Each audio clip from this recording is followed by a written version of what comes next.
मूंखे हिकु मरीज़ जो पैगाम मिलियो आहे जेको चवे थो त डॉक्टर साहब मूंखे कुझु ॾींहंनि खां वठी गले में सूरु आहे, ज़ुकाम वहे पियो, ख़ुश्क खंघि आहे, मथे में सूरु आहे ऐं बुखार बि आहे। सो अचो त ॾिसूं ही अलामतूं आहिनि छाजे।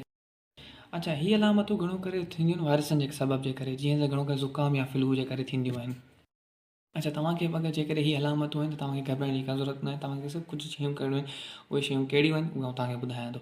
4 शयूं तव्हांखे करणियूं आहिनि। आराम करो, घणे खां घणो पाणी पीओ, गरम चाह या माखी जो इस्तेमालु करो ऐं चौथी शइ, अगरि बुखार अचे त पेंडाडोल जो।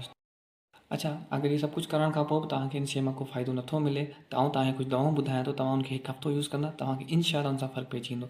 सभिनी खां पहिरीं दवा तव्हांखे खाइणी आहे उहा आहे ऑगमेंटन 625 mg, जेकी हिते किथे तव्हांखे नज़र ईंदी हूंदी। 625 mg टेबलेट ॾींहं में हिकु दफ़ा खाइणी आहे। उन खां पोइ तव्हांखे कॉरेक्स डी सीरप पीअणो आहे 2 चमचा ॾींहं में 3 दफ़ा। उन खां पोइ तव्हांखे अगरि बुखार अचे पियो त तव्हां